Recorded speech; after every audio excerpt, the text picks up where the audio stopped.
There's a man in a warm apartment. The rent is paid. The job is fine. The relationship is fine. Nothing hurts. And nothing has changed in 6 years. He tells himself he's waiting for the right moment. He is not waiting. He is being kept. Somewhere in his skull, a very old system has decided that his life, flat, safe, unremarkable, is a survival state worth protecting, and it will fight to keep him exactly here, not because he's weak, because he's alive and comfortable, and the brain cannot tell the difference between safe and stuck.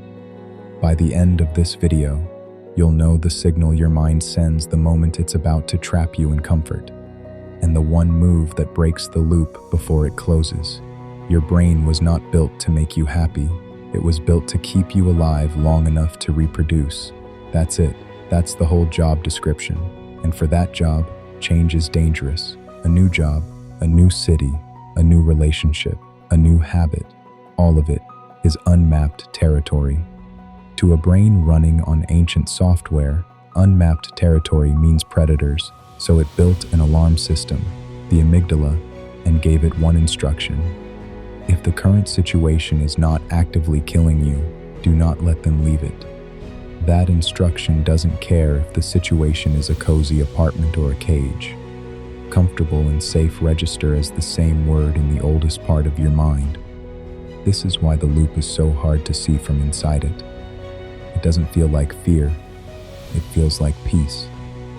And that peace is the trap closing. Here's the part almost nobody talks about. Pain is not the enemy of growth. Pain is the trigger for it. Every meaningful change in a human life has started with some version of pain. Humiliation, heartbreak, a diagnosis, a bill you couldn't pay. Pain is data. It tells the brain, this current model of life is failing. Update it. But comfort sends the opposite message. Comfort tells the brain, this model is working, do not touch it. So the moment your life becomes painless, your brain stops asking questions. It stops running diagnostics. It goes quiet. And a quiet brain is not a peaceful brain. It's a brain that has stopped looking for the exit because it no longer believes there's a fire. This is where most people spend their entire lives, not because they chose it, but because nothing ever hurt enough to make them check. So what does hurt enough look like? And why do so many people ignore it even when it happens? That's coming up. Before we get to the real signal, you need to know the fake ones, because your brain will hand you 3 decoys first, and each one is designed to send you back to the couch.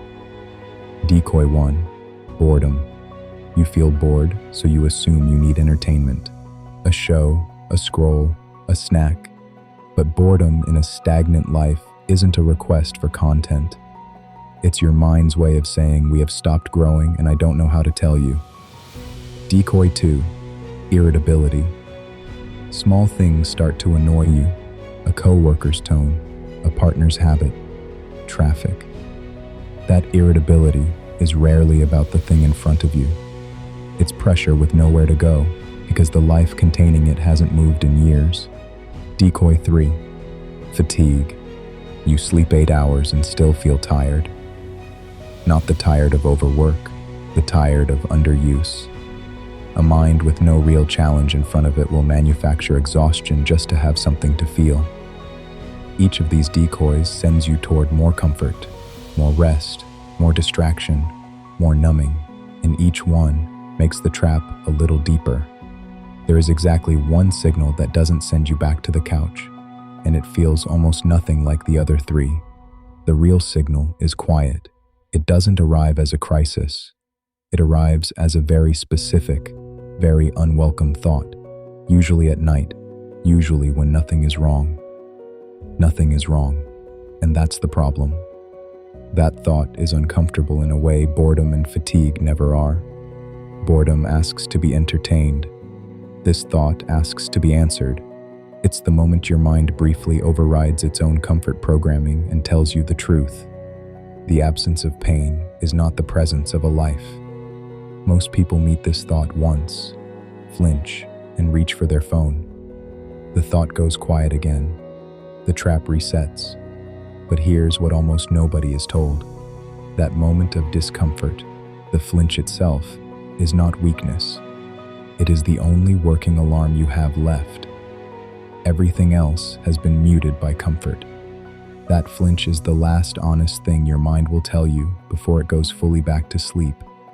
So what do you do with a signal like that? You don't need a 5-year plan. You don't need to quit your job tomorrow. The brain doesn't fear big change. It fears unfamiliar change.